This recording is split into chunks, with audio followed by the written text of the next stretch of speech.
Nakahiga si Alfonso sa lumang upuan ng kanilang sala habang kausap sa cellphone ang matalik niyang kaibigan na si Martel. Malalim na ang gabi pero hindi siya dinadalaw ng antok dahil sa kasabikang nararamdaman. Tol, hindi mo maiisip ang nadiskubre ko. Sa Capiz, may baryong hindi na nakatala sa mapa.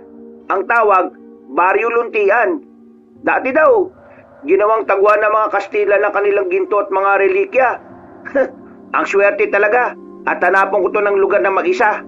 Huwag ka muna maingay sa iba ha. Sa iyo ko lang to ibinalita kaya magmadali na kayo nila Camila at yan James para makapunta rito. Baryo Luntian? Di ba sabi na matatanda, sa Capiz daw ang sentro ng mga aswang?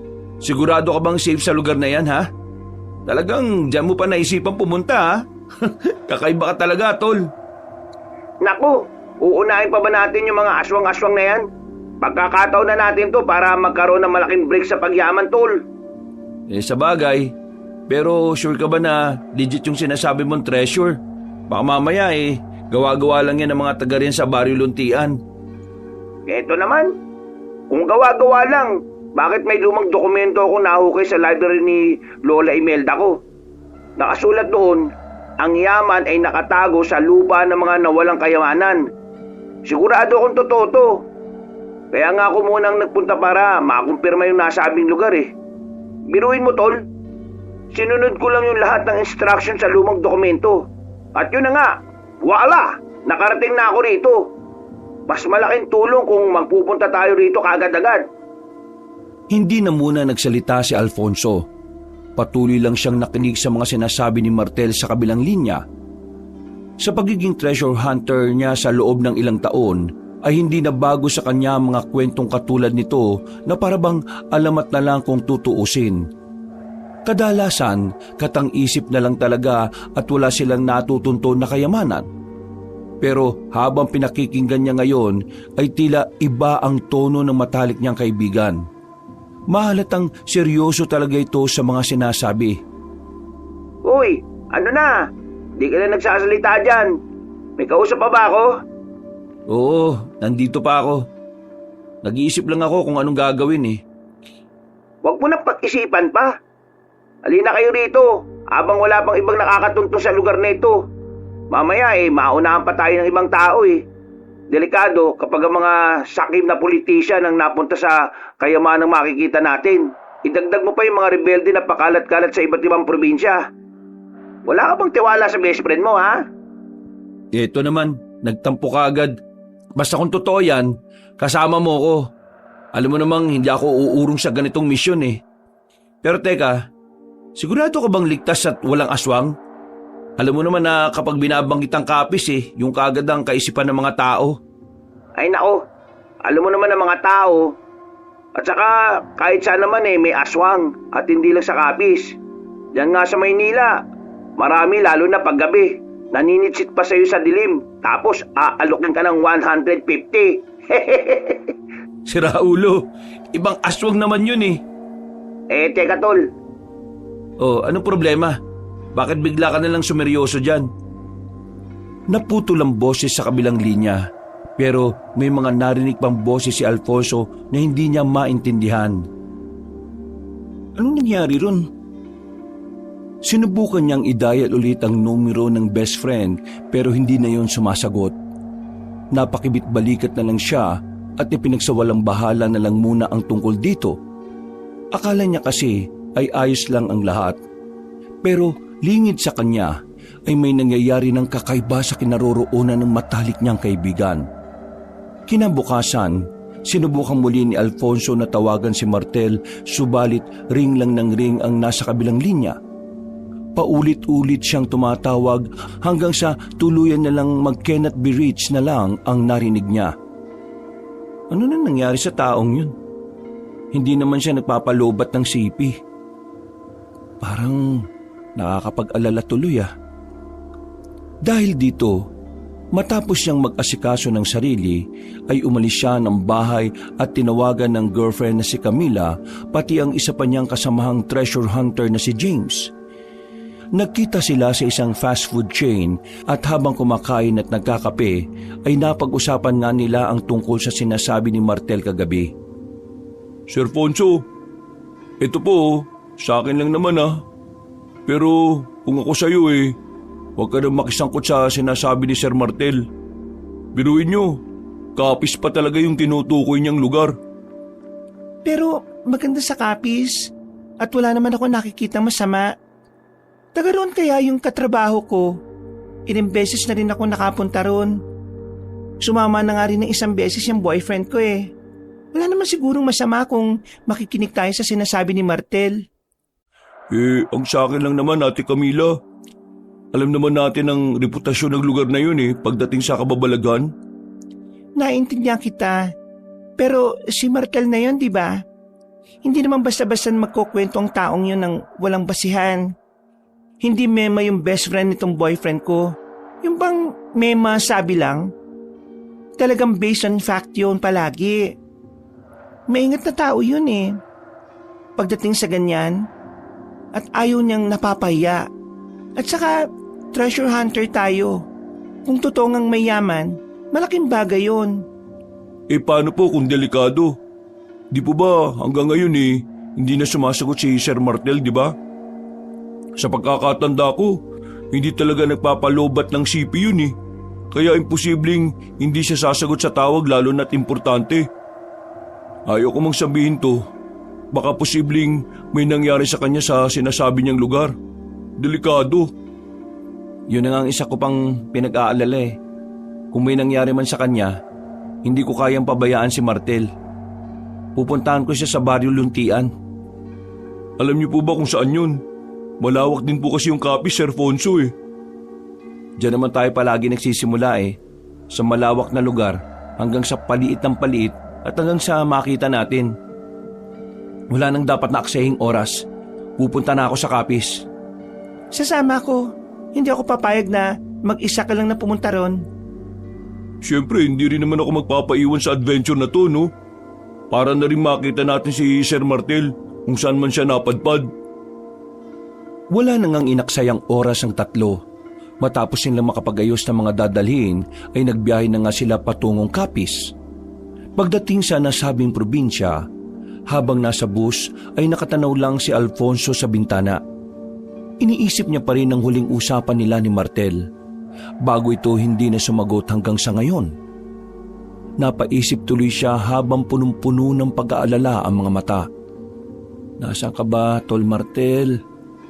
Saan ba matatagpuan yung Baryo Luntian na yan? Kagad nilang tinungo ang kapitolyo ng probinsya. Nagpakita kagad sila ng mga valid IDs para mas mapabilis ang pagtatanong. Una na nga nilang isinangguni ang tungkol sa Baryo Luntian. Pero ganun na lang ang gulat nilang tatlo nang sabihin sa kanila ng isang opisyal sa kapitolyo na walang ganoong lugar sa probinsya. Ipinagpilitan pa nga ni Alfonso ang tungkol dito at kamuntikan na silang mauwi sa pagtatalo. Mabuti na lang ay sinabihan na ni Camila si James na lumabas na muna at ang dalaga na ang makikipag-usap. Makalipas ang ilang minuto, bigo sila na nagtambay na muna sa isang fast food chain para kumain, magpahinga at makapag-isip-isip. Parang imposible naman na walang ganung pangalan ng baryo sa probinsyang ito. Baka naman sir, hindi Capiz ang binanggit na lugar ni Sir Martel. Capiz talaga yung sinabi niya, sigurado ko. Nagtanong na rin ako sa kanila. Ang sabi ng Auntie Dorny niya, Capiz nga rin daw ang sinabi ni Martel sa kanila. Pero wala silang ideya kung anong pupuntahan dito ng best friend ko. Kaya hindi ko na lang din muna sinabi na posibleng nawawala nga si Martel. Naku po, nakakapag-alala na tuloy kung nasaan si Sir Martel. Yun na nga rin ang iniisip ko Bakit hindi tayo magpatulong sa kinaukulan para marami ang maghahanap? Pasensya na mahal pero wag na muna siguro. Narinig mo naman yung sinabi ng mga tao sa Kapitolyo. Walang Baryo Luntian dito sa Capiz. Kapag sinabi natin na nawawala rito si Martel, baka ituro lang tayo sa ibang probinsya. Naalala ko rin bigla yung sinabi niya nung gabing yun Hindi raw nakatala sa mapa yung baryo na yun. Sinunod niya lang daw yung instruction sa dokumento ng lola niya Ibig sabihin, mahiwaga yung baryong yun? Parang gano'n na nga. Ang problema lang natin, kung saan tayo magsisimula na tuntunin ang huling lugar na pinuntahan ni Martel. No need na problema about yan, mahal. Nakalimutan niyo na ba na may tracker tayong 4? Connected ang mga GPS natin sa isa't isa? Check niyo yung mga cellphone niyo. Nagulat sila nang sa ipinakitang GPS ni Camila, doon nga ay natunto nila ang huling pinuntahan na lugar ni Martel bago siya mawala. Hindi na sila nag-aksaya pa ng oras. Nagbiyahe na sila kaagad papunta sa isang baryo at doon pansamantalang naghanap ng mauupahan.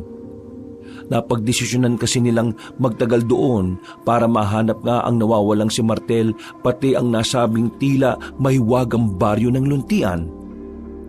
Mainit ang sikat ng araw nang bumaba sina Alfonso, James at Camila mula sa sinasakyang jeep kanina. May dala silang tig-isang malaking backpack at ilang kagamitan dahil nga sa magtatagal sila sa nasabing probinsya. Sa tulong ng GPS ay natuntun nga kagad nila ang huling pinuntahan ni Martel na tila liblib na lugar na rin. Grabe, ang haba ng biyahe. Parang natagtag ako ng gusto. Yung puwet ko halos mamanid na nakakaupo eh. Ate Camila, ang dami mong kinain kasi kanina nung nandun tayo sa bayan. Tapos, ang dami mo palang dala ngayon. Ikaw ang pinakamabigat na bitbit sa atin Excuse me, James. Hindi natin alam kung gaano katagal tayo dito, no? Mas mabuti na yung laging maging handa tayo, lalo na tinahanap natin si Martel. Oh, okay. Napailing na lang si Alfonso pero napangiti rin siya kahit iniisip ang matalik na kaibigan. Ilang saglit pa ay inaya na niya ang dalawa. Naglakad sila papunta sa terminal ng tricycle dahil may kalayuan pa pala ang inuupahang bahay ni Martel bago siya mawala. Nagtanong na kagad sila sa tricycle driver at ang sabihin nila ang bakasyon ng liblib ay pinasakay kagad sila. Ilang saglit lang ay tinungo na nga nila ang nasabing lugar. Mga pasado 1:00 ng tanghali nang marating nila ang lugar. Pagkalapag ng mga gamit ay kumain muna sila ulit ng mga dalang pagkain na nabili nila sa kabayanan. Maya-maya pa, habang nagpapahinga sina James at Camila, ay lumabas muna si Alfonso para magmasid sa lugar. Nag-ikot-ikot muna sila sa buong bahay habang humahanap ng clue para makita si Martel. Saan ka ba nagsusuot, Martel? Asan ka ba? Matapos malibot ang buong bakuran, ay naglakad-lakad pa sila hanggang sa makapunta sa ilang kabahayan. Nang makita niya ang ilang kalalakihang nakatambay, ay nagtanong-tanong siya patungkol sa baryo luntian. Pero pare-pareho ang sagot ng mga kalalakihan. Wala rin daw ganoong baryo sa kanilang lugar. Pinakita niya rin ang mukha ni Martel at nakilala yun ng iilan sa kanila. Ilang araw-araw na malagi ang binata sa bakasyon ng liblib pero nawala na nga rin daw ito bigla.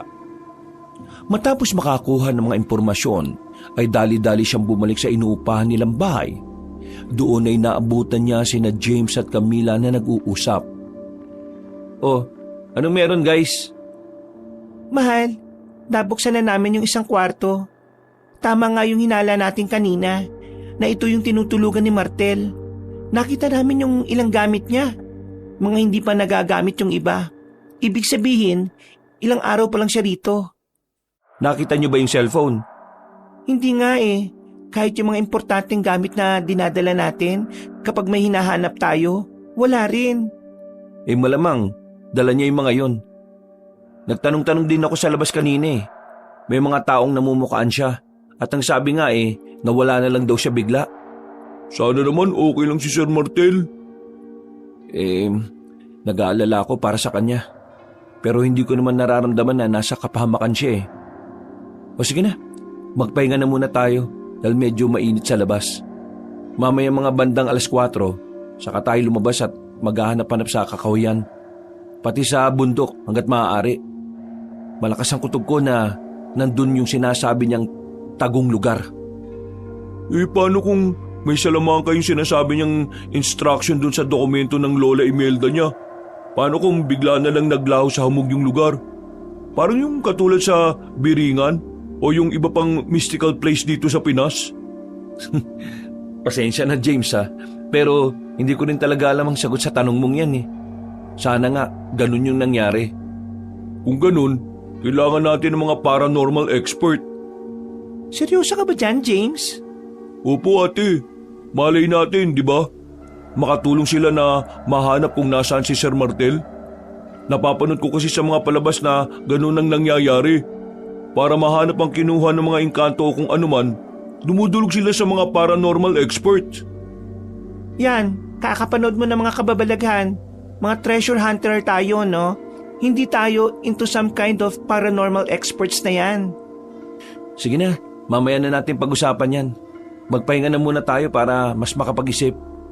Huwag kang mag-alala, James. Nasa option ko rin naman yung sinasabi mo eh. But for the meantime, matulog na muna tayo. Dahil alam kong pagod din tayong lahat sa biyahe at kakaisip eh. Ganun na nga ang ginawa ng tatlo.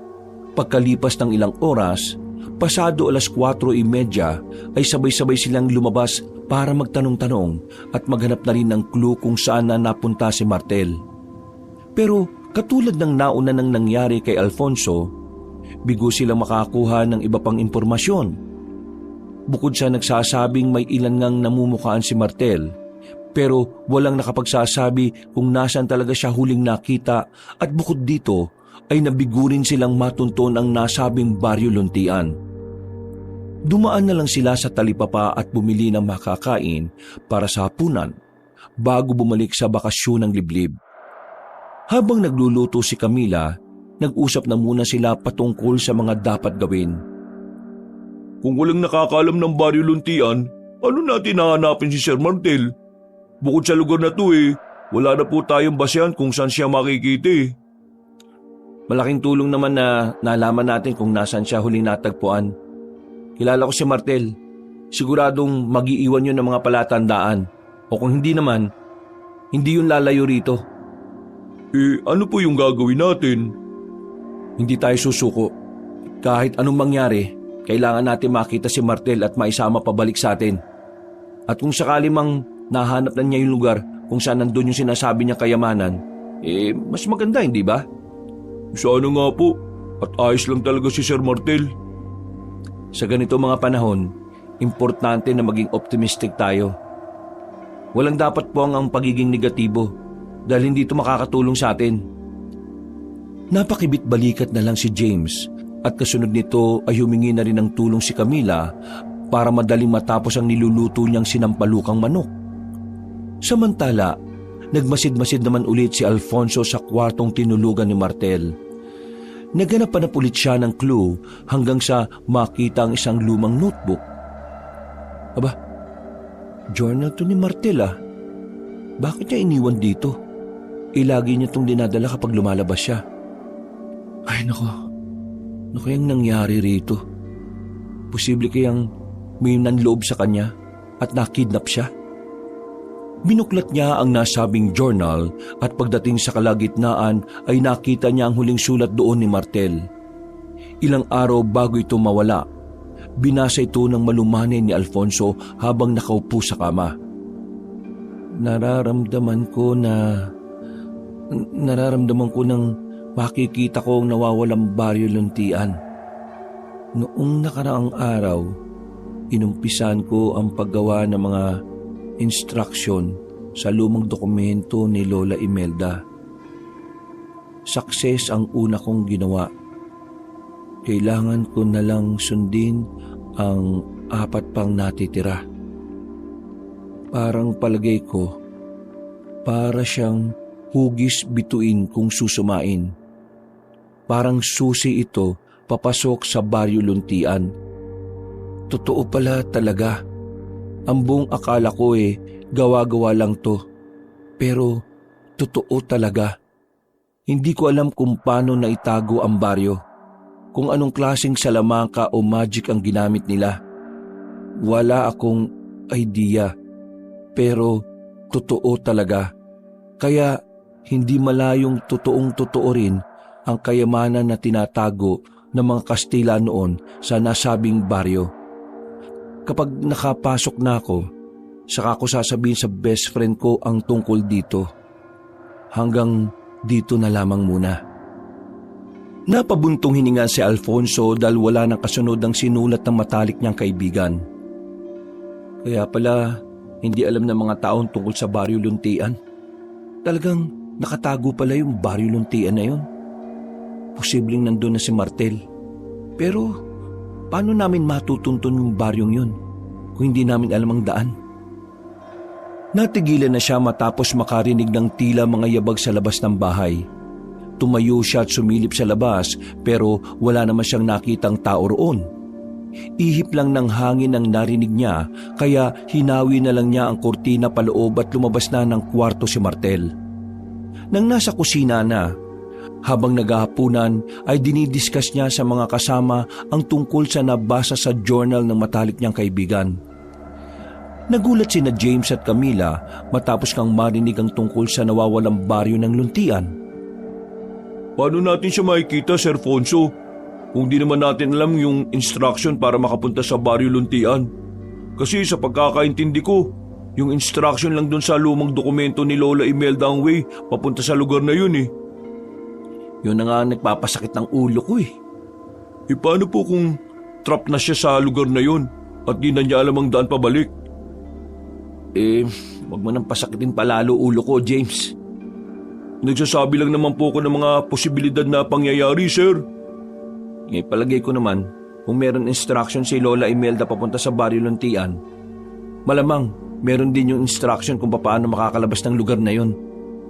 Bakit po hindi pa rin nagpapakita si Sir Martel? Ilang araw na po siyang nawawala. Posible kayang may nangyari na talaga sa kanyang masama? O pwede rin namang inaalam niya pa yung instruction kung paano makakabalik dito sa atin.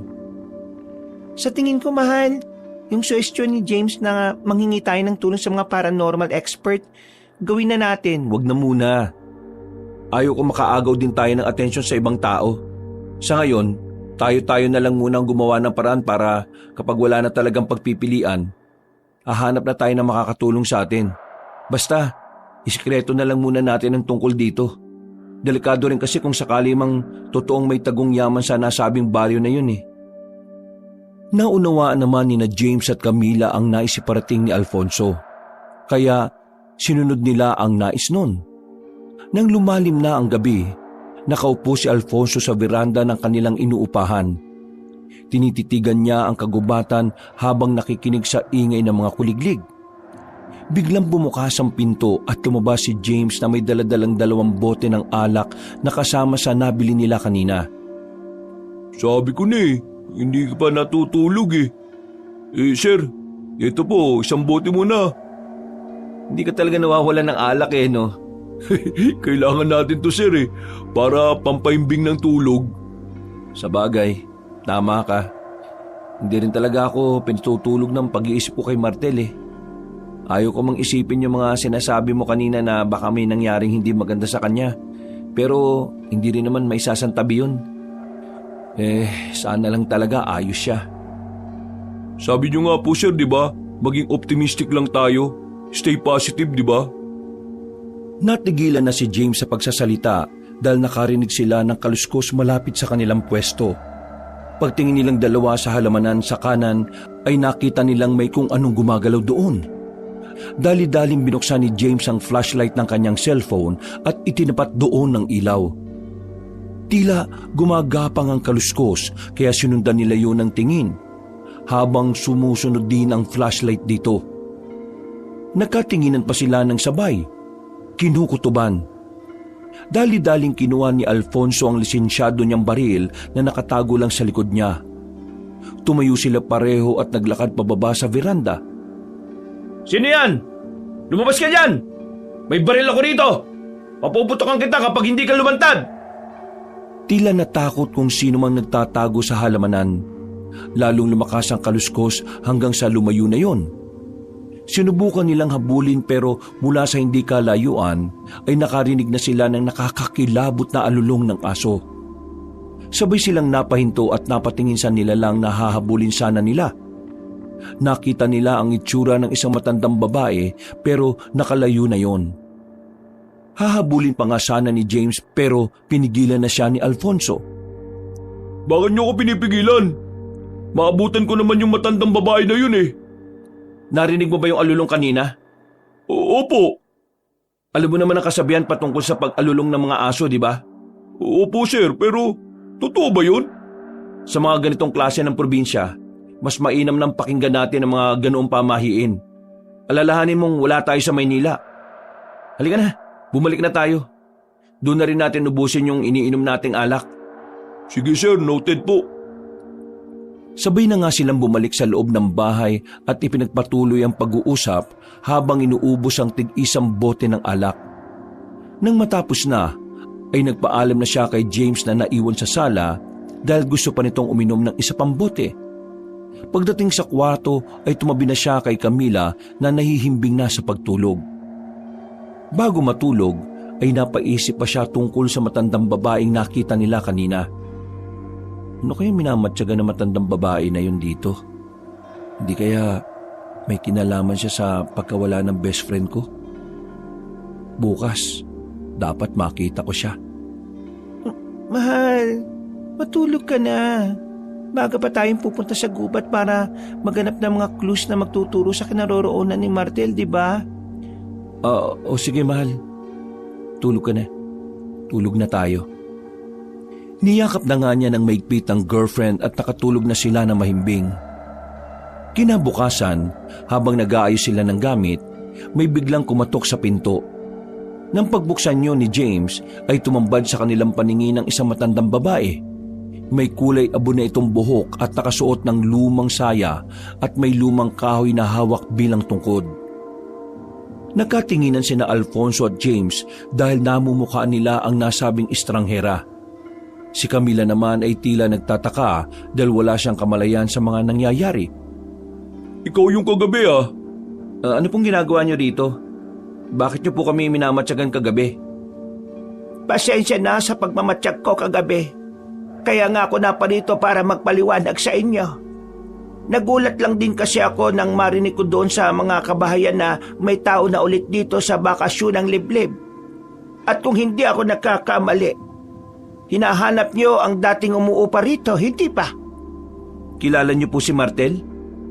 Siya nga, Martel nga ang pangalan niya at nagpunta siya sa Baryo Luntian na hinahanap niyo rin ngayon. Tama ba ko? Alam niyo rin po yun, Lola? Ang tungkol sa Baryo Luntian? Corazon ang pangalan ko. At oo, alam ko ang tungkol sa lugar na yon, kung saan nagpunta ang kaibigan ninyo. Dahil sa sinabing yon ng estrangherang matanda, ay nakatinginan sina Alfonso, James at Camila. Dahil sa wakas, may isang tao na rin na nakakaalam ng baryong nawawala. Sabay-sabay silang naglapag muna ng mga gamit at pinatuloy sa loob si Manang Corazon. Nagtimpla na rin muna kaagad si Camila ng tsaa para sa matandang babae. Seryoso namang naupo sina Alfonso at James para pakinggan ang mga ilalahad ng tila misteryosang ginang. Ako po pala si Alfonso, ito naman si James, at yung babaeng kasama namin ni girlfriend ko, si Camila. Mawalang galang na po, Manang Corazon. Gusto ko lang din po munang humingi ng paumanhin sa mga nasabi ko sa inyo kagabi ah. Alam niyo naman po, nag-iingat lang kami. Naintindihan ko naman yon, iho. Kahit sino naman siguro ay ganun ang gagawin. Hihingi lang din ako ulit ng tawad patungkol sa kagabi. Pasensya na po sa agaran kong tanong ah. Nag-aalala na rin po kasi kami sa best friend kong si Martel eh. Pwede niyo po bang ituro sa amin kung paano makakapunta dun sa nawawalang baryo ng Luntian? Oo. Ako ang natitirang tagapag-ingat ng lihim ng baryo.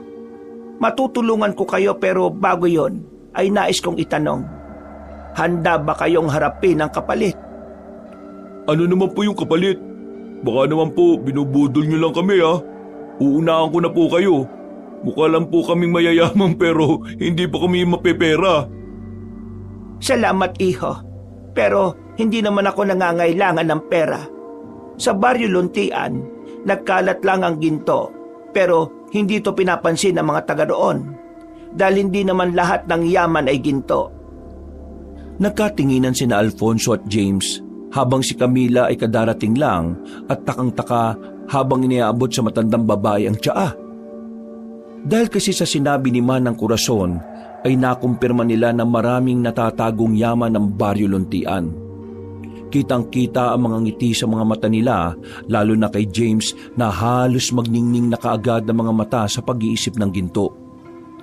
O pwede niyo po ba kaming dalhin sa Baryo Luntian? Kung nasaan ang kaibigan kong si Martel?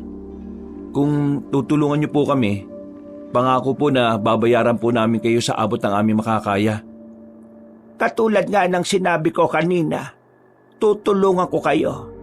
Pero meron itong kapalit. Huwag kayong mag-alala dahil hindi ko kailangan ng pera o kahit na anong meron kayo. Kung ganun po ano pong kailangan nyo? Kailangan ko ng kaunting sariwa ng dugo ninyong tatlo. Po? Sariwang dugo? Ano naman pong gagawin nyo sa dugo namin?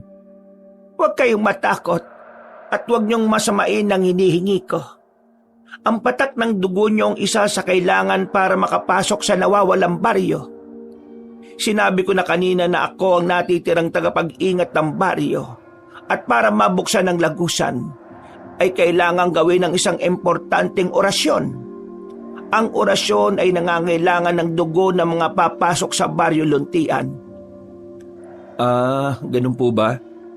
Kung yung pong requirements, handa po akong magbigay ng dugo ko para makapasok na sa Baryo Luntian at makita ko ng best friend ko.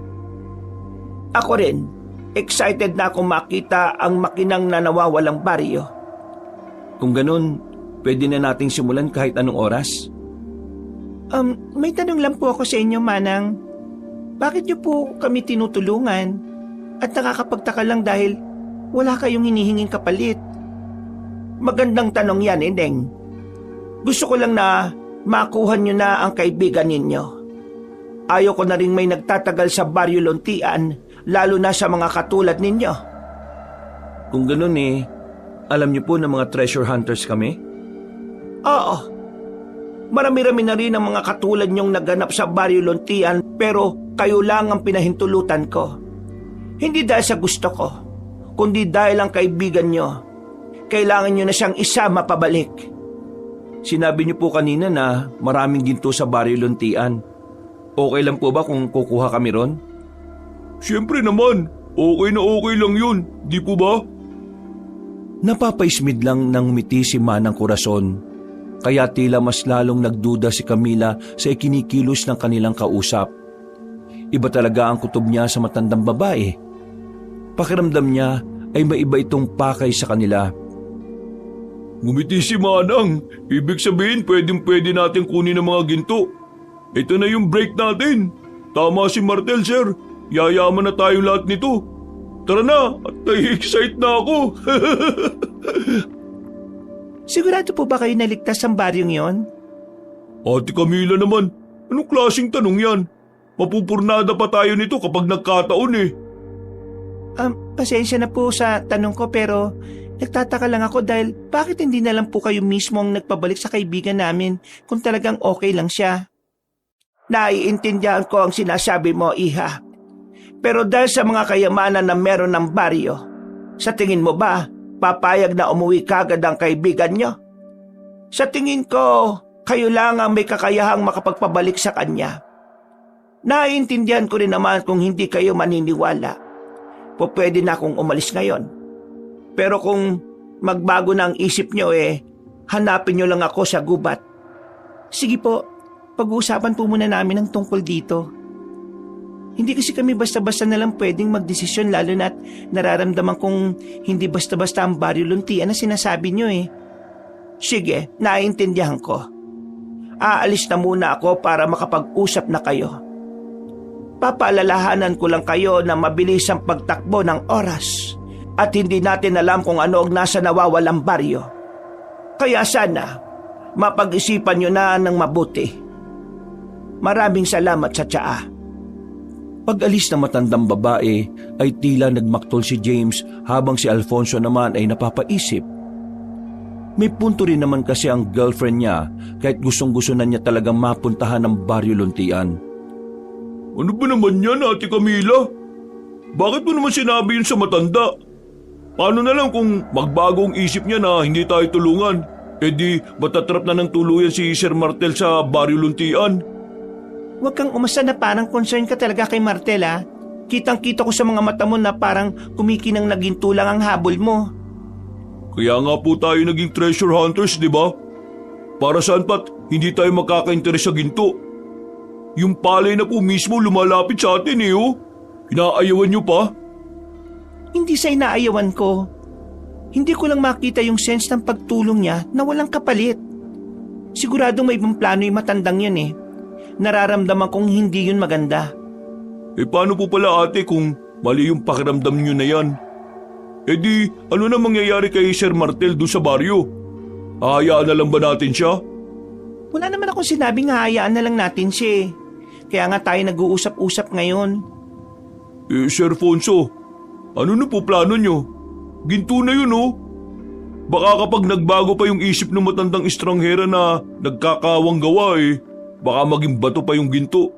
At hindi na natin makita si Sir Martel. Tama na. Bigyan niyo muna ako ng katahimikan. Kahit saglit lang, para makapag-isip-isip naman ako. Kumalma lang din muna kayo ha, kayong dalawa. At huwag kayong magtalo, okay? Eh sir, huwag na natin patagalin ang pag-iisip. Narinig naman natin yung sinabi ni Manang Corazon na tumatakbo ang oras. Baka habang tayo nag-iisip dito, kung ano-ano na palang nangyayaring hindi maganda doon kay Sir Martel. Yun naman pala eh. Kung may nangyayari ng hindi maganda kay Martel, bakit pa natin nilalagay sa panganib ang mga sarili natin? Parang tayo na mismong tumatalon sa bitag kung ganun eh. Pag-isipan mo itong mabuti, mahal ah. Alam kong nakasalalay ang buhay ni Martel, pero paano mga buhay natin? Pare-pareho tayong malalagay sa alanganin kung magkataon. Huwag tayong maaakit sa ginto ah. Ate naman, ginto na yun eh. Ano ba naman tong si Ate Camila? Problema mo, James. Lumalabas ang tunay mong kulay dahil dyan sa kayamanan ah. Sinabi ng tama na eh. Manimik na nga kayo, pwede. Imbis na nakakaisip na tayo ng paraan, mas inuunan nyo pa yung pagtatalo. Mga makasarili kayo. Dahil dito ay kinalbog ni Alfonso ang lamisita at saka nagtuloy-tuloy sa kanyang kwarto at nagkulong. Naiwan na lang sa sala sina James at Camila na tila natauhan din dahil sa sinabing yun ng kanilang leader.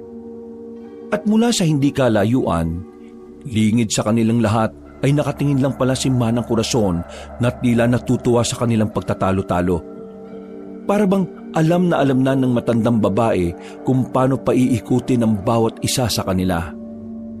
Mailam kang babae ka, pero sigurado naman akong hindi ka susundin ng nobyo mo.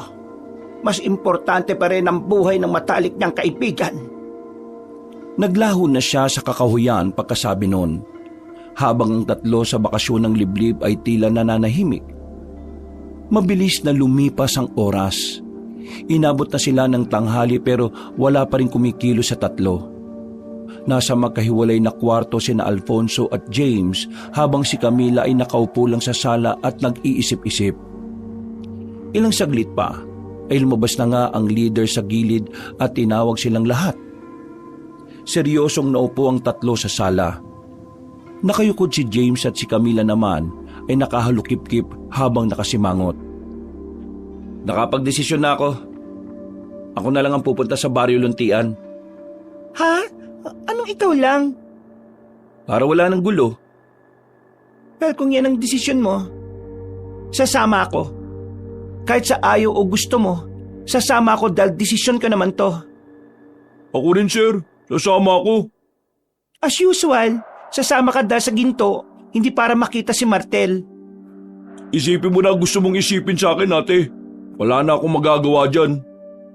Kung magtatalo na naman kayong dalawa, ako na lang talaga pupunta sa kakahuyan, sa bahay ni Manang Corazon. Dahil dito ay natigilan na ang dalawa. Wala na silang nagawa kundi ang sumunod sa pag-aayos ng mga sarili. Kumain lang din muna sila at bago mag-alas 5 ng hapon ay tinahak na nila ang kakahuyan. Inabot din sila ng higit 15 minutos bago matunto ng barong-barong ni Manang Corazon. Tumambad kagad sa kanila ang matandang babae na nakangiti. Wala namang imik si Camila na nag-oobserba lang habang pumapasok sila. Buo na ba ang desisyon ninyo? Opo, Manang. Kung ganon, pumasok kayo sa loob at ipapaliwanag ko na mabuti. Pumasok na nga sila sa loob ng kubo ng matandang ginang. Doon ay bumungad sa kanila ang iba't ibang klase ng mga halamang gamot na nakalagay sa maliliit na paso. May ilan ding mga iba't ibang uri ng buto na nakasabit sa kahoy na pader at ilang likido na nakalagay sa tila nilulumot na garapon. Mas lalo tuloy na ginala si Camila kay Manang Corazon kaya napakapit siya sa boyfriend at napabulong. Mahal, hindi talaga maganda ang kutob ko sa matandang yan. Minahon ka lang, mahal. Ipaubaya mo na muna sa akin to, please. Napabuntong hininga na lang si Camila bago sila maupong tatlo. Ilang saglit pa ay ipinaliwanag na nga ni Manang Corazon ang mga gagawin nila. Bukod sa pag-aalay ng kaunting dugo, ay kailangan pa nila maghintay na mag-alas 10 ng gabi. Ayon kasi sa matandang babae, ay ito raw ang tamang oras para isagawa ang ritual. Dahil tuloy doon, ay nagtagal pa sila sa barong-barong at marami silang nalaman na katauhan ni Manang Corazon. Bukod nga sa siya ang natitirang tagapagbantay sa lagusan ng nawawalang baryo, ayon pa sa kanya ay galing sila sa lahi ng mga babaylan. At noong panahon ng mga Kastila, sa pinagsama-samang Salamangka at Karunungang Itim, ay naitago nga ang baryo Luntian kasama ng ilang yaman katulad ng ginto. Ginawa ito ng mga tao roon dahil para makaligtas sa gerang nagaganap. Hindi ito lubos mapaniwalaan ng tatlo. Lalo na nang malaman nila na may mga tao pang nabubuhay hanggang ngayon sa baryong tinutukoy na matandang babae. May halong kaba at pagka-excite tuloy sa puso ni Alfonso. Habang kitang-kita pa rin sa mga mata ni James ang pagnanasa sa kayamanang nakatago sa nawawalang baryo. Kaya sa tuwing mapapalingon sa kanya si Camila, ay napapaismid na lang ang dalaga dahil alam niya ang hangarin ng puso ng malusog na binata. Napabulong na lang tuloy siya sa sobrang pagkadismaya sa kakilala. Napaisip din siya dahil nga sa mga taong nasa baryo Luntian. Kung hanggang ngayon ay nandun pa rin ang mga tao sa baryong yon, ibig sabihin ba nito matagal na silang nabubuhay? Paano nangyari yon? Sigurado kung may nangyari sa kanila na hindi pa sinasabi sa amin na matandang to. Sa dami ng mga napag-usapan ay hindi nila namalaya ng pagtakbo ng oras. Sumapit na nga ang alas 10 ng gabi. Tahimik na ang paligid at tanging huni ng mga kuliglig at kaluskos ng dahon ang maririnig. Nasa gitna ng sala sina Alfonso, James at Camila. Kasama si Manang Corazon na nakaupo sa lumang silyang kahoy. May hawak ang matandang babae na kapiraso ng papel na puno ng ukit na simbolo. Nakalabas at nakasindi na rin sa mesa ang ilang kandila na siya ring inilagay na matanda. Nandun na rin ang maliit na patalim na siyang gagamitin nila sa paghihiwa sa kaliwang palad bilang parte ng ritual. Makinig kayo. Katulad ng sinabi ko kanina, ang patak na mga dugo nyo ang magsisilbing pagkilala sa inyong pagtawid. Pero hindi ibig sabihin nito ay ligtas na habang ginagawa natin ito. Ang daan patungo sa baryo Luntian ay hindi simpleng kalsada lang. Nakatago ito sa pagitan ng dalawang mundo. Ang mundo ng mga buhay at ang mundo ng mga nilimot. Ang makakatawid lamang ay ang makikinig at susunod sa orasyon na gagawin natin. Kapag naligalig kayo sa mga espiritu o demonyong nasa pagitan ng daan, hindi ko na kayo sagutin.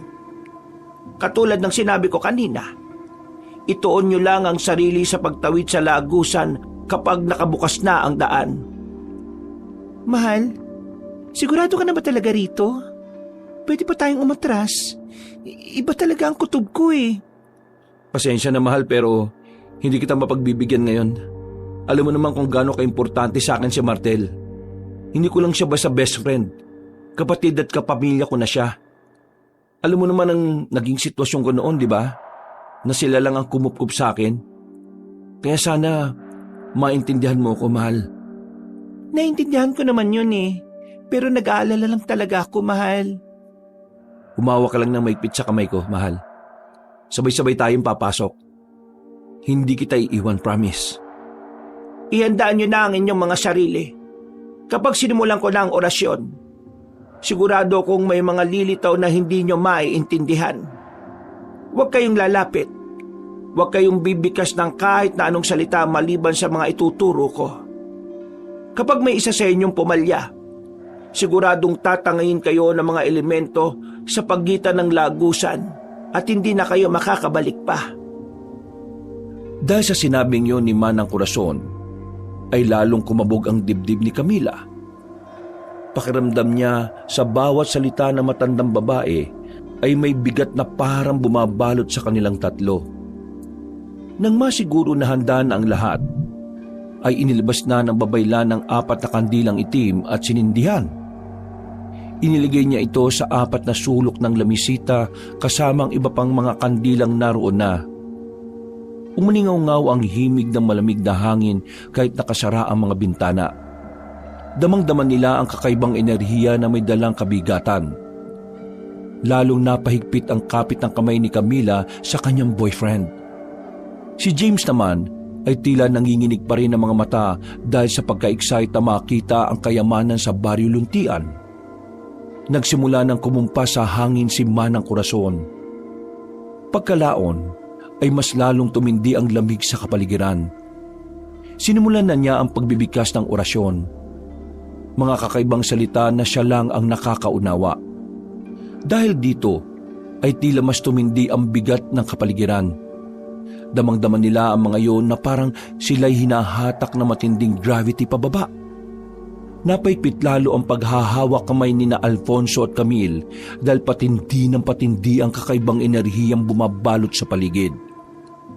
Nagpatuloy pa sa pagbibigkas ng orasyon si Manang Corazon hanggang 12 ulit. Pagkatapos siyang magsalita ay tila nilamo na matinding katahimikan ng paligid. Para bang dumilim kahit pa may kandilang nakasindi. Sa ngalan ng mga anino na gabay ng lagusan, sa ngalan ng ilaw na siyang nagbibigay tanglaw sa daan, pakinggan ang aking hiling. Tanggapin ang mga patak ng dugo bilang sakripisyo na makikita ang aming tinatahak. Humudyat si Manang Corazon sa tatlo, kaya isa-isa nilang kinuha ang patalim at magkakasunod na naghiwa ng palad. Nang dumungo ay isinali nila ito sa mangkok na nasa gitna ng lamisita. Nang matapon na ay saka sila bumalik sa paghahawak ng mga kamay.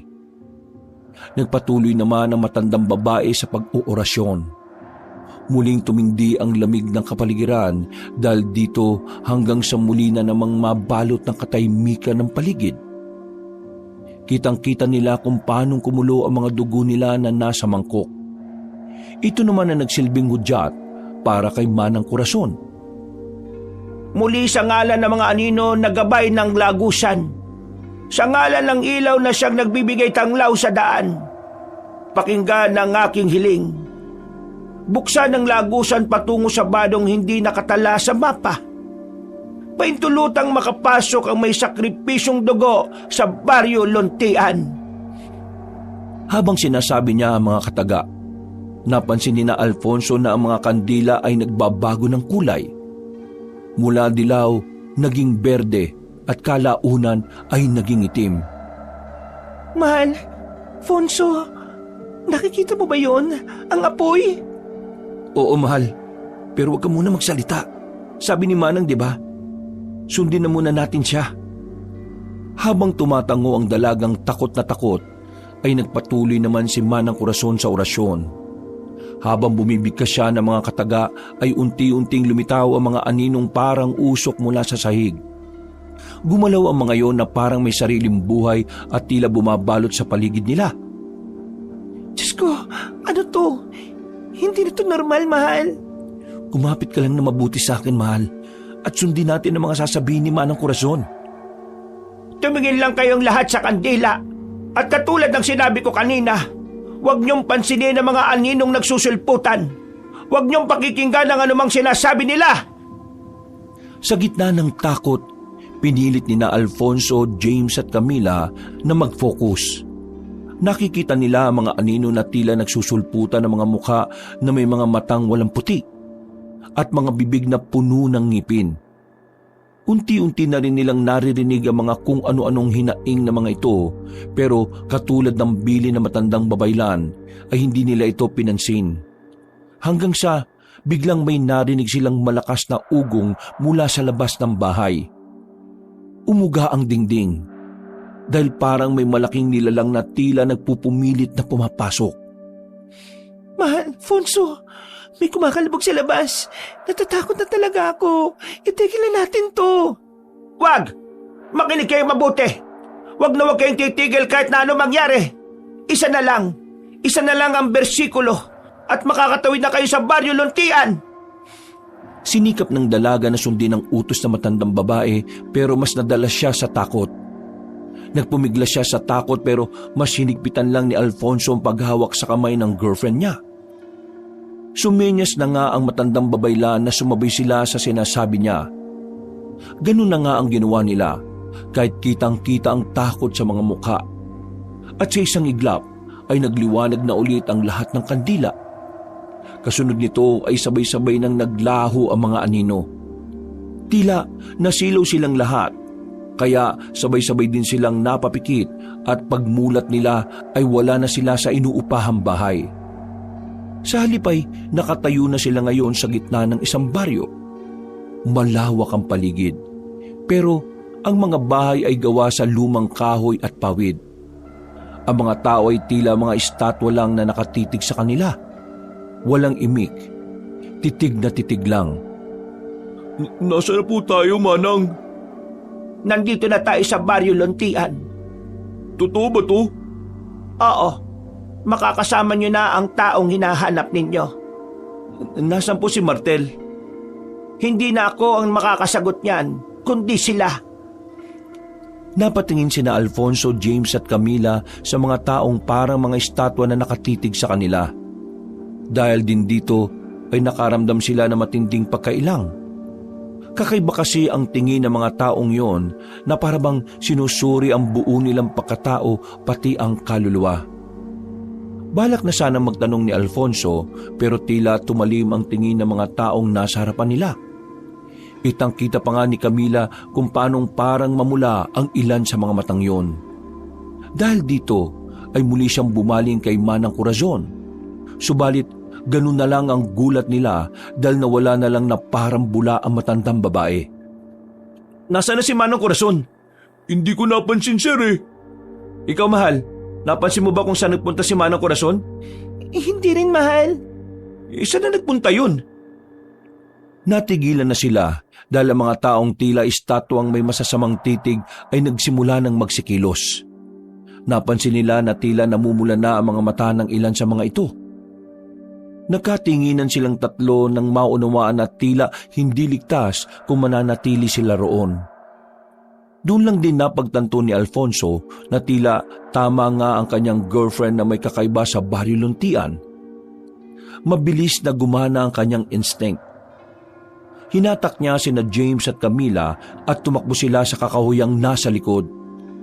Nang masigurong ligtas na sila, ay naupo silang tatlo sa puno at nagtago. Hingal na hingal at kitang-kita ang takot sa kanilang mga mata. Sinasabi ko na nga ba hindi ligtas ang lugar na ito. Bakit ba kasi tayo nagtiwala sa matandang babaeng yun? Iniwan niya tayo sa kawalan. Paano ba tayo makakauwi nito? Ate Camila, isipin na lang natin maganda pa rin ang nangyari. Dahil dinala tayo ni Manang Corazon sa lugar kung saan maraming kayamanan. Narinig mo ba ang sarili mo ngayon, ha, James? Ganyan ka na ba talaga kasakim sa kayamanan? Talagang naiisip mo pa rin ang ginto? Hindi mo naiisip kung paano tayo makakauwi ng buhay? Kahit makuha mo yung mga sinasabi mong ginto, kung mamamatay tayo dito, wala ring silbi. Huwag na nga muna kayo magtalo at magingay. Baka marinig tayo ng mga taong humahabol sa atin eh. Hindi naman tayo sigurado, sir, na hinahabol nila tayo eh. Kahit sino naman siguro ang makakita ng dayuhan sa kanilang lugar, magugulat din at magagalit. Hindi lang siguro tayo nagkaintindihan. Kaya makipag-usap lang tayo na maayos sa kanila. Nabulag ka na talaga na kasakiman mo sa yaman, James. Ano ba nangyayari sa'yo? Hindi naman ako sana bubulag, Ate Camila. Ito naman talaga ang isa sa pinunta natin dito, di ba? Hindi lang naman para hanapin si Sir Martel. Hindi na natapos ni James ang pagsasalita dahil mula sa hindi kalayuan ay tila ba umuyog ang isang puno. Sabay-sabay silang napatingin dito simula sa ugat hanggang pataas. At ganun na lang ang gulat nilang tatlo nang biglang nagkaroon ng mga mata ang nasabing puno, pati bibig na naglalaway at may matutulis na mga ngipin. Doon nila napagtanto na hindi ito isang puno, kundi isang malahalimaw na nilalang. Dahil dito ay napasigaw si Camila sa takot. Tumalo ng halimaw na nagpapanggap na puno dahil ang balat nito ay parang ang ganon. Napatras naman silang tatlo pero nadapa si Camila kaya siya natalsikan ng maladagta nitong laway sa kaliwang hita. Pagtayo ay bigla na lang siyang nakaramdam ng pagkamanhid hanggang sa mahirapan na siyang gumalaw. Dahil dito ay binuhat na niya ang boyfriend at patakbo silang lumayo sa lugar na yon. Ano yung halimaw na yun, sir? Hindi ko alam. Habang tinatakasan na malatuod na halimaw, mula sa hindi kalayuan ay may nakita si Alfonso na aninong nakatayo at nakatitig sa kanila. Nang makalapit na sila rito, ay nakilala niya agad ang nilalang. Ito ay walang iba kundi si Martel. Nanlaki ang mga mata nila, lalo na nang sumenya sa matalik niyang kaibigan na bilisan ng pagtakbo. Nang makalagpas na sila kay Martel, ay sa kanyon sinindihan ng sulo na hawak at tinagi sa malatuod na halimaw. Nagsisigaw yon hanggang sa tumakbo palayo sa kanila. Nagulat naman sina Alfonso at James at pagkatapos ay pumasok na sila sa yungib na pinagkukublihan ni Martel. Paglapag sa tila napaparilisang si Camila, ay napatitig na matagal si Alfonso sa matalik na kaibigan. Siniguro niyang ito nga talaga si Martel kahit na maputla ang pagmumukha nito ngayon. Medyo nangayayat at parabang nangangalumata. Ikaw na ba talaga yan, best friend? Ikaw ba talaga yan, Martel? Oo, tol. Ako to. Buhay ako. Salamat at inaanap niyo ako. Natigilan si Martel dahil niyakap na siya ng maigpit ng matalik na kaibigan. Tuwang-tuwa talaga si Alfonso na makita ulit ang kanyang best friend. Salamat at nakita ka rin namin. Lagpas 1 linggo na kami rito sa kapis na naghahanap sa iyo. Mabuti na lang talaga at natagpuan ka namin. Salamat sa Diyos. Paano niyo ako nakita? Wala namang silbi yung cellphone at GPS sa lugar na to eh. Dahil walang signal. Nalobat na lang yung sa akin eh. At di ko na rin alam kung saan ko na naiwan. Kaya pala, hindi rin nagana tong mga sipi namin. Oo, tol.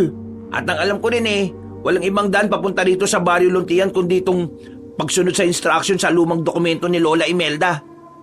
Tinulungan kami ng isang matandang babae, si Manang Corazon. Pero hindi na namin siya nakita eh. Nawala siya bago kami habulin ng nilalang na yung kanina. Sir Martel, ano ba yung malatod na nilalang na yun? At paano mo nalaman ang kahinaan niya? Isa yung tuuran. Ang tuuran ay isang uri ng mga makalumang aswang. Ayon dito sa lumang dokumento ni Lola Imelda, nunggang panahon ng Kastila pa sila nag-e-exist. Kung ganun eh, may mga aswang din dito sa Barrio Luntian? Oo, at hindi lang tuuran. Dahil ayon dito sa nakasulat sa huli ko lang din nabasa, bukod sa tuuran ay may panikbot at luwad din. Pare-pareho silang mga makalumang aswang na nung panahon pa ng Kastila nag-e-exist. At ang mas nakakagulat sa nalaman ko, ang kapalit pala ng ginawa nila ay ang pagiging aswang ng mga taga-baryo. Kung ganun eh, lahat na nandito sa Barrio Luntian mga aswang na?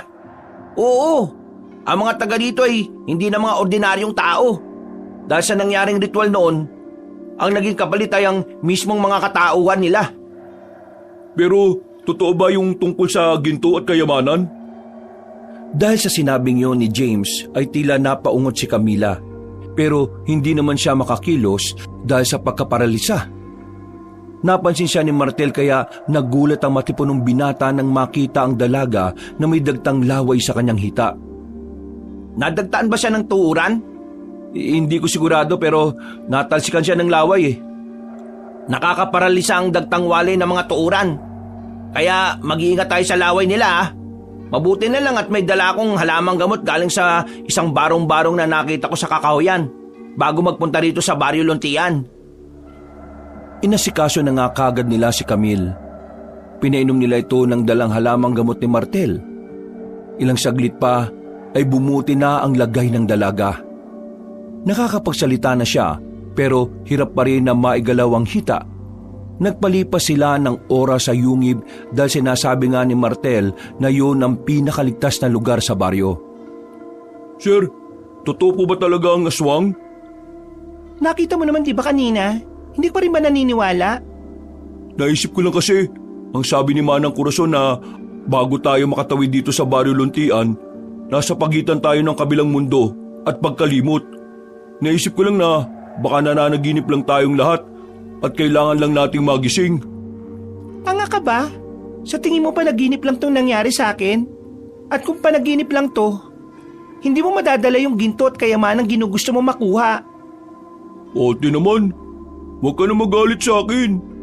May punto rin naman ako, di ba? Nandito rin naman na tayo. Bakit hindi pa natin kunin yung mga kayamanan na nandito bago tayo makaalis? Sir Martel, sigurado akong nakita mo na kung nasaan yung kayamanan sa baryong to. Sabi kasi ni Manang Corazon, nagkalat lang daw sa mga kabahayan dito yung kayamanan eh.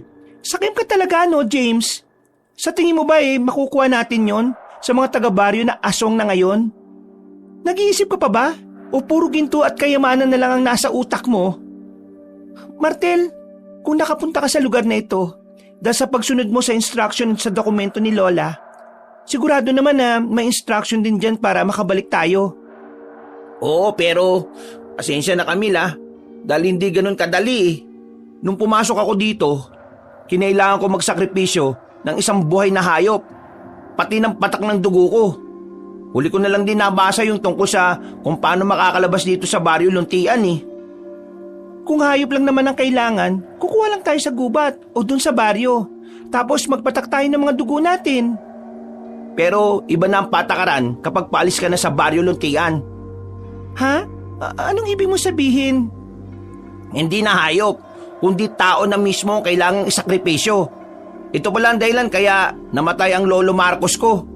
Ito yung nakatala rito sa lumang dokumento ni Lola Imelda. Nagulat ang lahat sa kanilang narinig. Hindi sila makapaniwala na ganun pala ang kapalit kapag ninais mong makalabas sa nawawalang baryo ng Luntian. Pasensya na dahil naudyukan ko pa kayong magpunta rito. Kung hindi dahil sa akin hindi rin kayo malalagay sa alanganing lahat. Naku, wag na tayo magsisihan pa. Sigurado ko na may iba pang paraan. Ang kailangan natin ay mahanap si Manang Corazon. Dahil sigurado kong alam niyang ligtas na daan palabas sa baryong to. Sa ngayon, magpahinga na muna tayong lahat. Ligtas naman ang lugar na ito, hindi ba? Bukas, magplano tayo kung paano makakapuslit sa baryo na ito. Hanapin natin ang matandang babaylan at sisiguraduhin ko sa inyo na makakabalik tayo sa atin ng ligtas at buhay. Walang may iwan.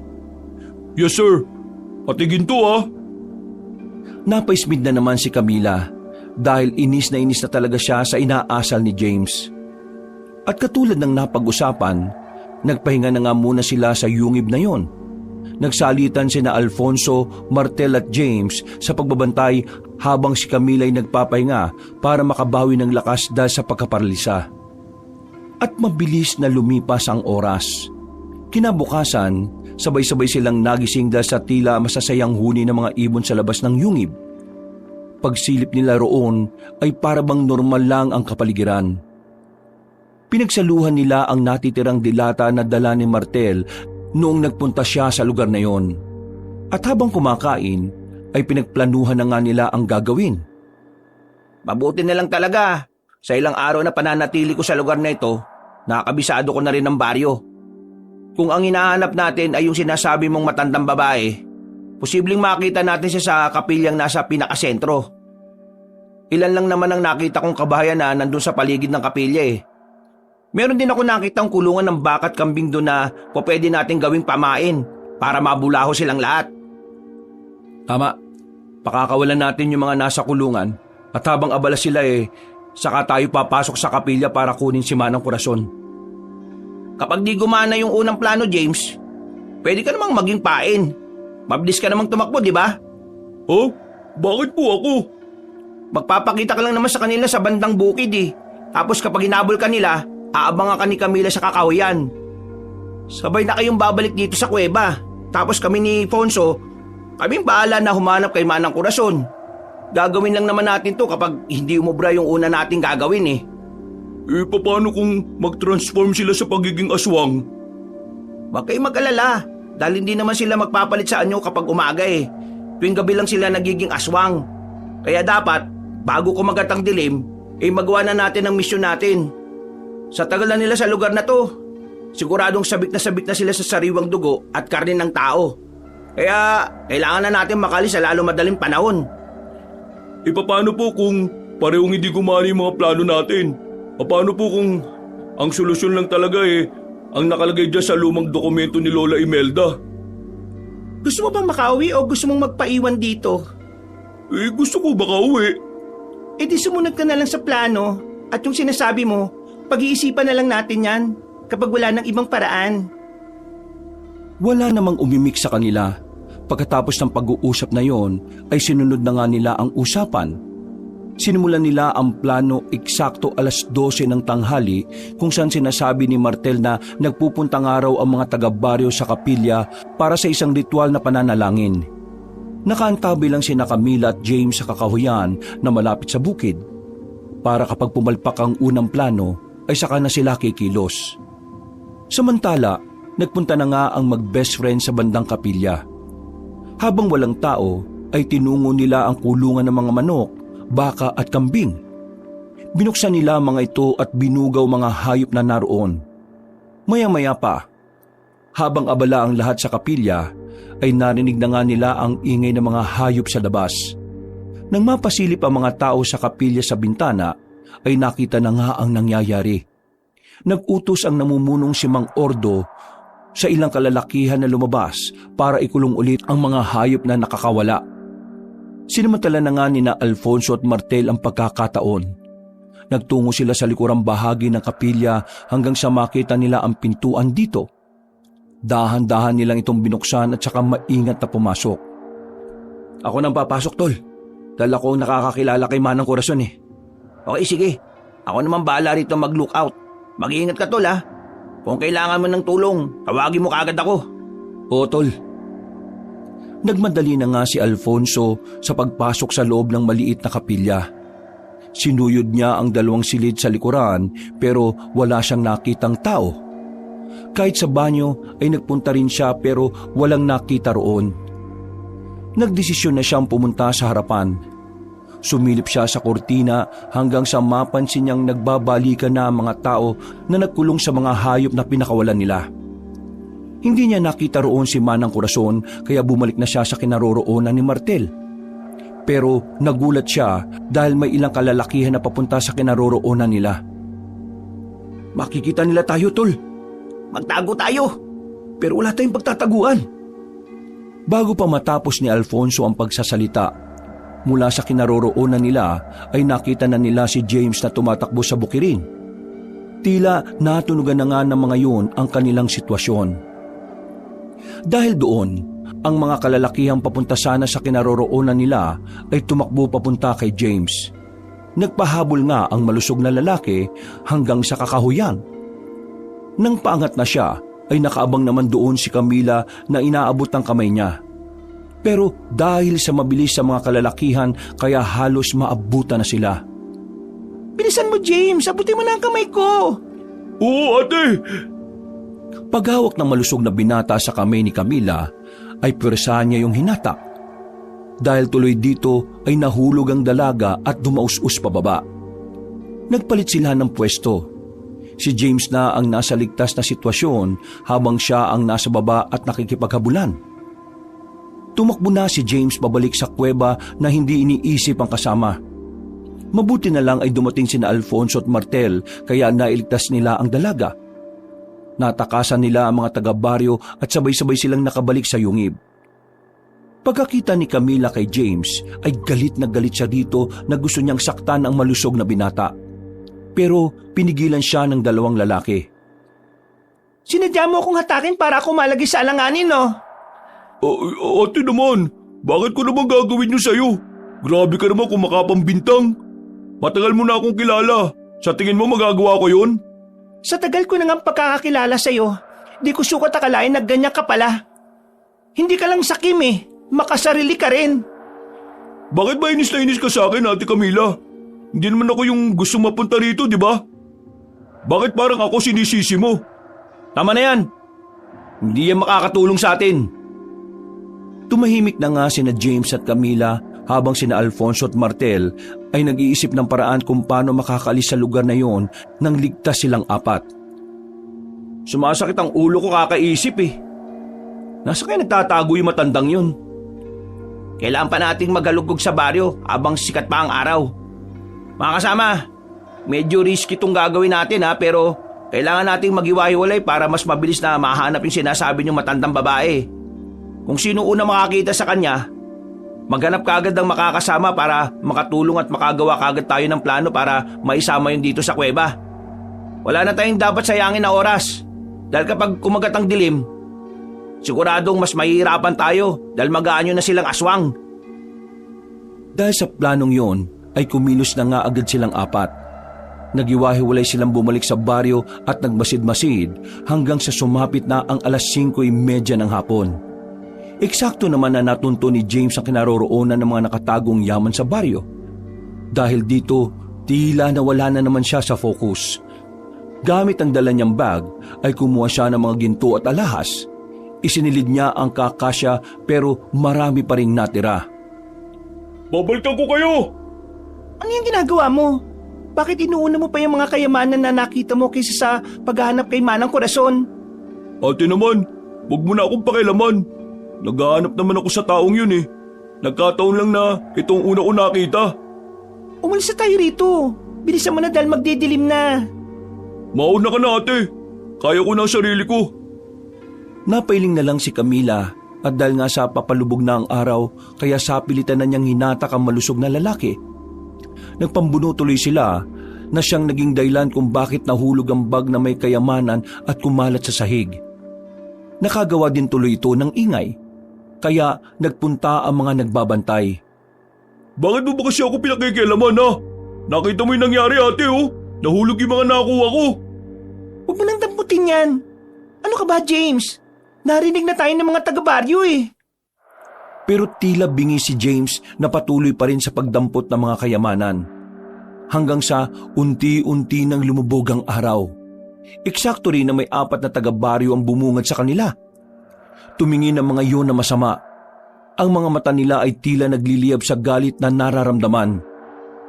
At ilang saglit pa nga ay kitang-kita ni Camila kung paanong unti-unting magpalit anyo ang mga iyon bilang isang aswang na luwad. Ang mga aswang na luwad ay isa ring kakaibang uri ng aswang.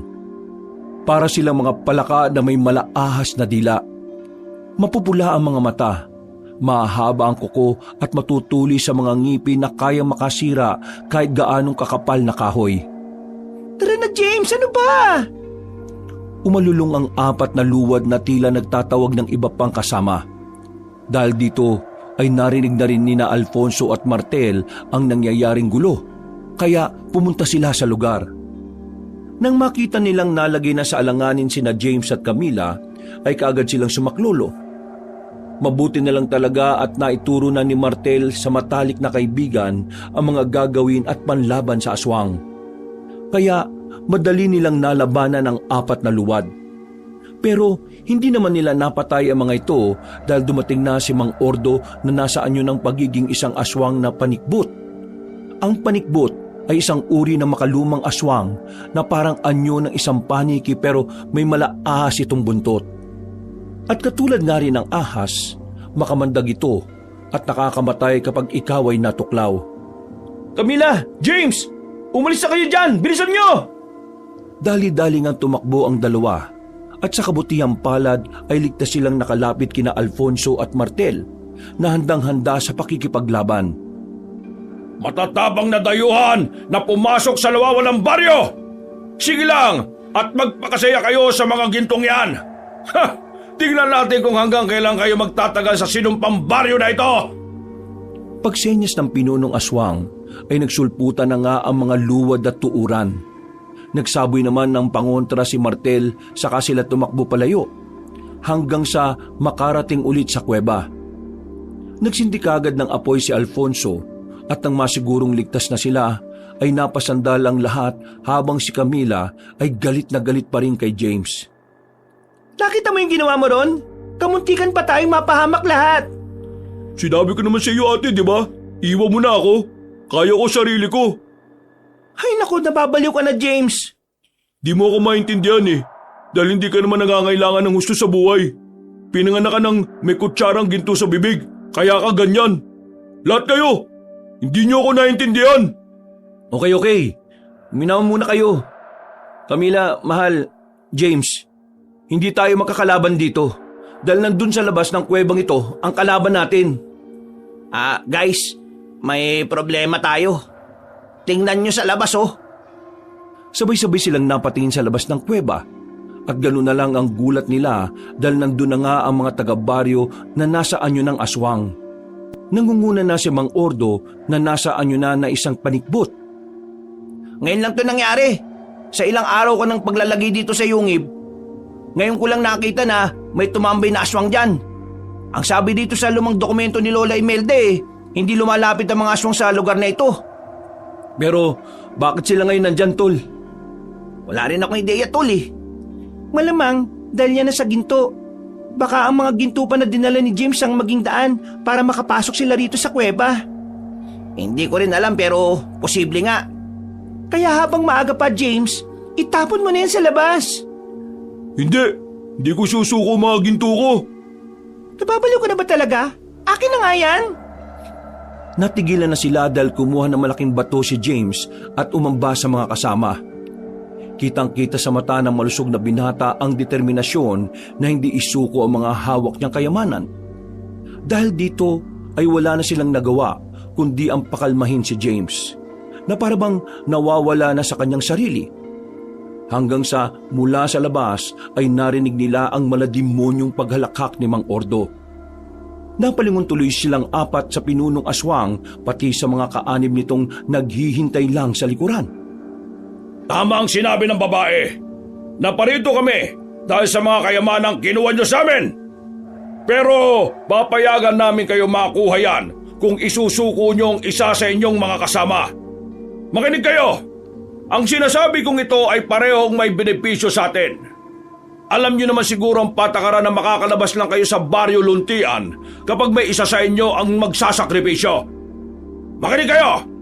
Matagal na panahon kaming hindi nakakatikim ng sariwang dugo at karne ng tao. Kaya sana mapagbigyan niyo rin kami. Makakauwi kayo kasama ang kayamanan at makakakain kami. Batas lang naman, hindi ba? Hindi kami makikinig sa mga sasabihin ninyo. May iba pang paraan. Alam namin si Manang Corazon ang may alam ng tamang paraan para makabalik kami sa labas ng baryong ito. Makinig kang mabuti, lalaki. Ang trabaho ni Corazon ay magdala ng mga bibiktimahin sa lugar na to para makatikim naman kami ng sariwang dugo at karne ng tao.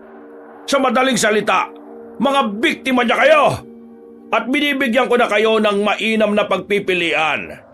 Isa lang ang iiwanan nyo bilang sakripisyo at makakauwi na kayo. Kasama ang kayamanang hinahangad ninyo. Dahil dito ay napatingin si Alonso sa mga kasama. Wala siyang gustong isuko kahit pa si James na nasilaw na sa kayamanan. Matibay yung paninindigan niya na makakauwi silang apat ng buhay. Pero hindi ganito ang takbo ng tadhana. Mabilis ang sumunod na pangyayari. Hindi nila namalayan ang pagkilos ni James. Tanga ng bag nitong naglalaman ng ginto. Hinawakan niya at tinutukan sa leeg ng matulis na patalim si Camila. Hindi alam ni na Alfonso at Martel kung saan ang galing ang patalim na yon. Pero kinabahan sila para sa buhay ng dalaga. James, anong ginagawa mo? Pasensya na sir, pero punong-puno na ako dito sa girlfriend mo Dapat siya na ang magsakripisyo. Uwi ako ng buhay sa amin. Dala ang kayamanan na to. Huwag mong gawin to, James. May iba pang paraan. Wala na. Sinabi na ng aswang na wala, di ba? Kaya ako na gagawa ng paraan. Sinubukang pigilan ni na Alfonso at Martel si James, pero idiin nito ang patalim sa liig ni Camila. Bahagya yung nagdugo, kaya napahayaw sa sakit ang babae. Dahil doon ay natigilan sila at pinagmasdan na lang ang malusog na binata habang mabagal na lumalabas sa kuweba. Tuwang-tuwa naman si Mang Ordo at ang mga aswang sa kanilang nasisilayan, lalo na makita nila ang pagtagas ng kaunting dugo sa liig ni Camila. Para bang humalimuyak yun na isang mabangong samyo sa kanila. Yan! Tama ang naging desisyon mo, malusog na binata. Dahil dyan, makakamit mo ang lahat ng daladala mong kayamanan at makakauwi na kayong tatlo. Ako lang ang pauwiin mo. Sawang-sawa na rin ako sa pagiging sunod-sunuran sa dalawang yan eh. Ngayon, may mga kayamanan na ako. Ako na ang masusunod sa buhay ko. Gusto ko ang ugali mo, batabang binata. Parang bagay na bagay ka sa lugar na ito ah. Huwag mo akong pinaglililin lang. Hindi ako magtatagal sa lugar na to, no? Ibibigay ko lang ang babaeng to kapag may nakita kong lagusan pabalik sa amin. Humalakak lang si Mang Ordo, habang ang mga aswang sa likuran niya ay tila sabik ng makatikim ng sariwang karne at dugo ng tao. Sina Alfonso at Martel naman ay umiisip na ng paraan kung paano may liligtas si Camila. At nakahanap na nga sila ng tiyempo dahil habang lumalakad palapit sa mga aswang si James ay nadulas ito. Napaiktad sila pareho ng dalaga. Tumilapo naman ang patalim niya kaya ubod lakas na sinipa ni Camila si James sa muka. Pareho silang gumulong pero mas malapit ang malusog na lalaki sa mga aswang. Habang inaalalayan ni Alfonso ang girlfriend ay sinamantala rin ni Martel ang kaguluhan. Naghagi siya ng natitirang pangontra. Tinamaan ng ilang aswang kaya umangil ang mga to habang nanghihina. Tara na! Bilis! Saan tayo pupunta, tol? Sa baryo, tol! Wala na nga silang inaksayang oras. Habang ibang aswang ay humihiyaw sa sakit dahil sa pangontra, ang iba naman ay abala kay James na pinag-aagawan. Hindi na nila nakita ang eksaktong nangyari sa malusog na lalaki dahil tumakbo na sila papalayo. Narinig na lang nila ang pag-ungol ng mga aswang at nang lumingon si Alfonso sa likuran ay nakita niya ang ilan sa mga tuuran na sumusunod. Magmadali na tayo! Sumusugod na yung iba! Mal, kaya mo bang tumakbo ng mabilis? Oo naman! Kung ganon, tara na! Martel, bilis! Tumakbo nga sila at tinakasan ng mga tuuran na humahabol. Nang malapit na silang sa baryo ay may sumulpot sa harap nila na dalawang batang luwad. Nasaan yung asungman ng mga yon ay kapansin-pansin pa rin na bata sila kaya nag-aalangan si Alfonso at Camila na sakta ng dalawa. Anong ginagawa nyo? Mga bata, tol eh! Hindi sila mga ordinaryong bata, mga aswang sila! Isinaboy nga ni Martel ang huling pangontra sa dalawang kalaban. At kitang-kita nila kung paano maglupasay ang mga batang aswang na parang bulating binudbura ng asin. Hanggang sa huminto ang mga yon at unti-unting magsaabo.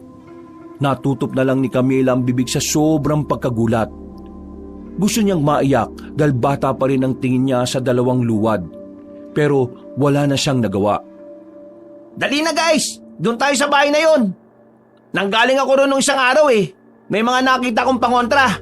Palagay ko eh, doon ang galing sina lolo at lola ko noon. Nakita ko may mga lumang bag doon sa isang sikretong silid na magagamit natin.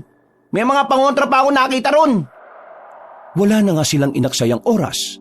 Tumakbo sila papunta sa tinuturong bahay ni Martel. Pero ang mga tuuran ay patuloy pa rin sa paghabol. Nang malapit na sila sa bahay ay tumilapo ng isang tuuran at nahagip sa paanan si Martel. Nadapa ang matipunong binata kaya natigilan din si Alfonso at Camila habang nakatitig sa kaibigan. Sige na, mauna na kayo! Hindi kita iiwan dito! Mamamatay tayong lahat dito kapag di pa kayo... Ha? Hindi na nakapagsalita si Martel dahil sinugod na ni Alfonso ang aswang na sumunggab. Nagpambuno sila at gamit ang buong lakas ay nabuwal ang tuuran. Inalalayang kagad ni Camila si Martel habang si Alfonso ay kumuha ng kahit na anong mapupukol sa aswang. Buong lakas niyang pinalo na matigas na bato ang tuuran at napuruhan ang ulo nito. Bumagsak yun sa lupa at nangisay-ngisay, at nang makita yun ng isa pang aswang ay nagalit yun. Kaya sumalakay yun. Doon na nga naisip ni Alfonso na gamitin ang kanyang baril na nirereserba niya sana.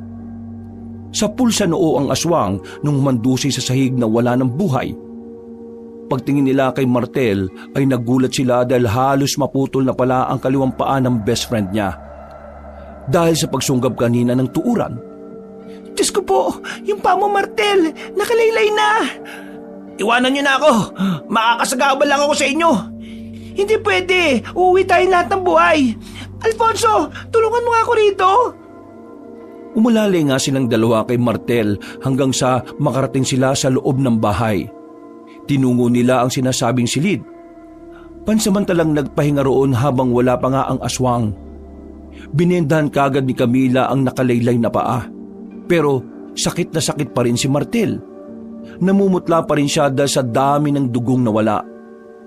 Tol, ito ba yung bag na sinasabi mo? Ituro mo dito yung pangontra. Huwag ka muna matutulog makakauwi tayo. Tumingin ka lang sa amin Uy, Tol! Ayos lang ako. Sige na, kalkalin mo lang yung bag. May nakita ko dyan na mga pangontre. Camila, kunin mo tong lumang dokumento. Ikaw nang umawak niyan. Tol, bakit? Uy, mais ka nga! Mas okay na si Camila ang may hawak niyan.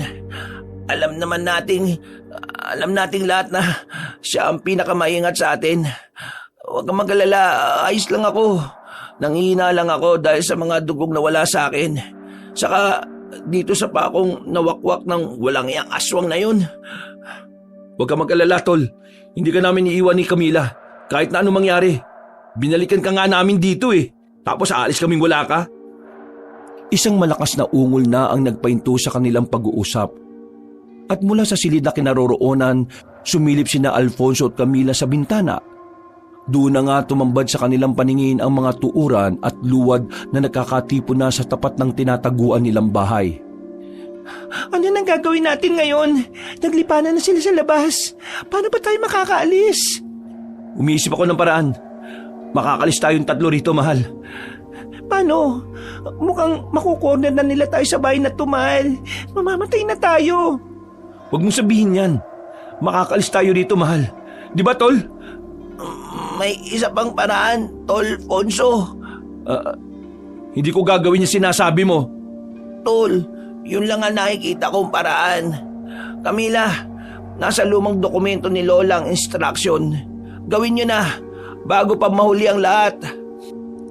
Natigilan na naman sila sa pag-uusap dahil isang tuuran ang sumira sa bintana at pumasok sa loob ng kinaroroonan nilang silid.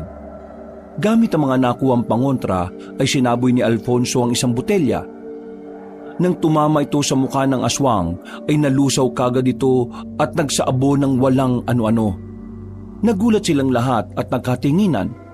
Pero meron na namang isa pang sumulpot mula sa nasirang bintana. Dinambahan na nito si Alfonso pero natakasan niya rin at gumapang siya palayo. Nang mapasandal siya sa isang gilid ay may nakita pa siyang lumang bag. Sa kabutihang palad ay may nakita siya roon na kinakalawang na itak. Nang sumugod ang aswang ay kinuha niya kagad ang kagamitan at saka isinaksak sa mukha ng halimaw. Hindi pa yun basta-basta namatay dahil kumakawag-kawag pa ang mga kamay. Kaya sa tindi ng galit niya ay inikot niya ang itak na nakatusok at saka hinigit ng pakanan. Mamatay ka ng aswang ka! Dahil dito ay tila nahati ang mukha ng tuuran at tuluyan itong bumagsak sa sahig na wala ng buhay. Kumalat ang nangingitim nitong dugo sa katawan ni Alfonso kaya siya napatayo. Eksakto naman na pagharap niya kina Martel at Camila ay may nakita siyang luwad sa kabilang bintana. Huli na nagmakasigaw siya dahil nasira na ang bintana. Napadapa naman ang kanyang girlfriend sa takot sa nakitang aswang na luwad. Tulong, Fonso! Nandiyan na ako! Nadamba naman si Alfonso ng bagong dating na tuuran. Galit na galit yun dahil ito ang asawa ng napatay niya kanina. Pinagkakakalmot siya sa muka pero sinalag niya ito ng mga braso kaya ito ang nadali sa kanya.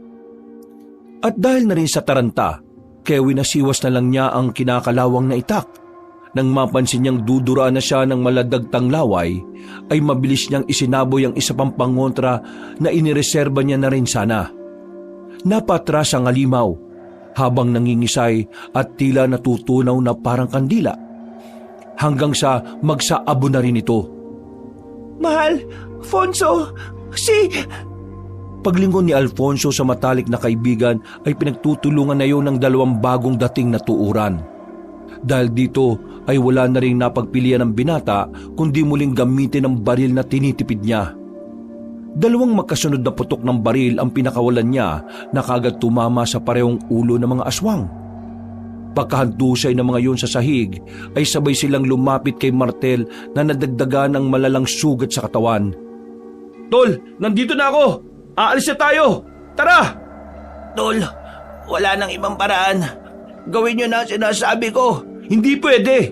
Kaya nga kami nagpunta dito sa lugar na to, di ba? Para hanapin ka. Hindi pwedeng mangyari to. Makakawit tayo ng buhay. Hindi ko na kaya. Magiging pabigat lang ako sa inyo. Hindi totoo yan. Tulungan mo na ako na akayin siya, dali. Oo, sige. Inalalayan na nga nila palabas ng silid si Martel. Habang binabaybay ang bandang sala ay napansin nila ang silid na paibaba. Nagkatinginan sina Alfonso at Camila na tila nakakaintindihan. Doon nga sila nagpunta at ang pababa na ay eksakto naman na may dumating na dalawa pang luwad. Sumalakay ang mga yon gamit ang mga malalakit nilang dila. Pero hinarang sila ni Alfonso gamit ang kinakalawang na itak. Napahiyaw ang dalawang aswang nang maputol ang kanilang mga dila. Dahil dito ay lalo silang nagwala at sinugod sina Alfonso, Martel at Camila.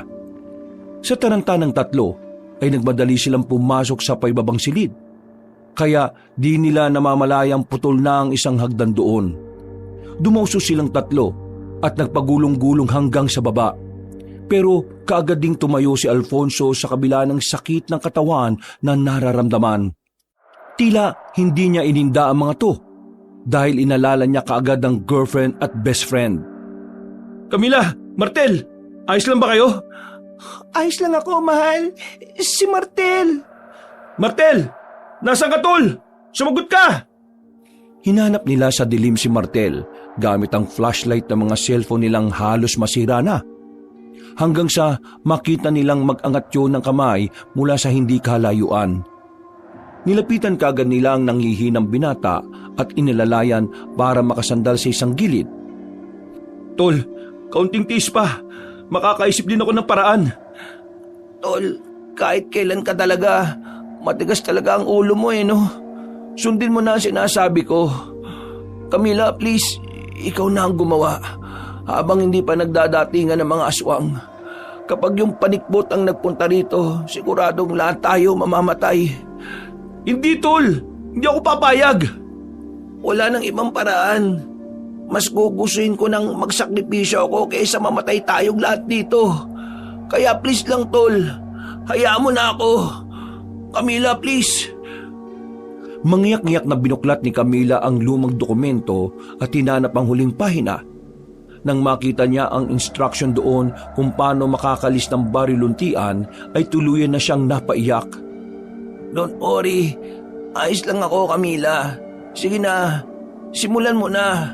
Kumuha ka na ng dugo sa mga sugat ko. My God, Martel, ayaw kong gawin to. Pero kailangan. Okay lang ako, promise. Dahil doon ay napatras na lang si Alfonso at naiyak na rin dahil hindi niya rin matanggap na ganito ang mangyayari. Napapakuyom na lamang siya ng kamay sa inyi sa sarili dahil wala siyang magawa. Pero alam niya na wala na rin talaga siyang magagawa. Yun na lang kasi ang tanging paraan para makalis sila ng ligtas sa Baryo Luntian. Nang makakuha na ng kaunting dugo si Camila ay nanginginig niyang hinawi ang maruming sahig. Doon niya kasi susulat ang simbolo ng pagtawid sa lagusan. Pero hindi pa man siya nagsisimula ay nakarinig na sila ng ingay sa itaas. Hanggang sa mabusesa nila kung sino nga ang gumagawa ng ingay. Natigilan sila pare-pareho at napatingin sa pinto ng basement hanggang sa mas luminaw at lumakas ang boses na naririnig nila. Si James ba yun? Si James nga! Buhay pa siya! Hindi pa man nabibigkas ng dalagang salita, ay kumalampag na sa taas kasunod ng pagtalsik ni James pa ibaba. Nagulat sila nang makitang humandusay ang katawan noon sa sahig. Punong-puno na ng sugat ang buong katawan pero buhay pa. Nakita pa nilang sinusubukang tumayo ng malusog na lalaki. At walang ano-ano ay napatingin yun sa kanila na parang nabuhayan at nagkaroon ng determinasyon. Sir, Ate Camila, tulungan niyo ako. Nandiyan na sila. Hindi alam ni na Alfonso at Camila kung ano ang magiging reaksyon nila. Kung magagalit ba sila o maawa dahil sa mga pinaggagawa sa kanila ni James. Kung bakit sila mas lalong napahamak na lahat.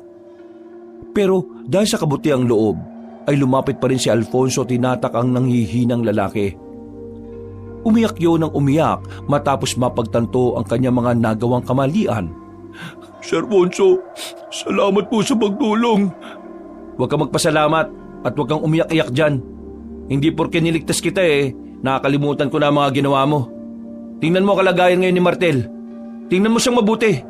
Kung di mo inuna yung sarili mo, hindi sana tayo magkakanda leche-leche ng ganito. Sorry sa mga nagawa ko. Dinig na dinig ko yung sinabi mo dun sa kuweba. At ngayon, nakikita kita. Palagi yung nagpapaulit-ulit sa utak ko. Kaya hindi ko alam kung pagkatapos nito mapapatawad pa kita. Tol, saka na kayo magtalo.